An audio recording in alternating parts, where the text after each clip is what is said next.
মৃত্যুর আগে নাকি মানুষ এমন কিছু দেখে যা জীবনে কখনো দেখেনি। ঘরে অন্য কেউ না থাকলেও সে কারোর উপস্থিতি অনুভব করে। গরুর পুরাণে এই মুহূর্তটার এমন বর্ণনা আছে যা শুনলে শরীর ঠান্ডা হয়ে যাবে। শাস্ত্রমতে মৃত্যুর আগে মানুষ ধীরে ধীরে বাহ্যিক জগৎ থেকে বিচ্ছিন্ন হতে থাকে। চোখ খোলা থাকলেও দৃষ্টি অন্য জগতে চলে যায়। গরুর পুরাণে বলা হয়েছে, মৃত্যুর কাছাকাছি এলে আত্মা শরীর থেকে আলগা হতে শুরু করে। তখন সে দেখতে পায় অচেনা সত্তা, আলো বা অন্ধকার পথ, কিছু ক্ষেত্রে পূর্বপুরুষদের ছায়া। শাস্ত্রে যমদূতদের বর্ণনা ভয়ঙ্কর রূপে করা হয়েছে। সবাই দেখে না, কিন্তু পাপী আত্মা নাকি তাদের ভয়ঙ্কর রূপ অনুভব করে। ধার্মিক আত্মার ক্ষেত্রে দৃশ্য নাকি শান্ত ও আলোকময় হয়।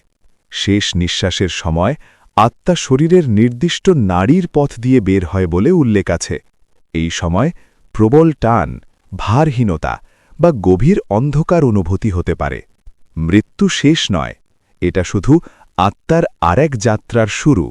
এই বর্ণনা আমাদের ভয় দেখানোর জন্য নয়, বরং মনে করিয়ে দেওয়ার জন্য জীবনটা সৎভাবে বাঁচো, কারণ শরীর শেষ হলেও যাত্রা শেষ হয় না।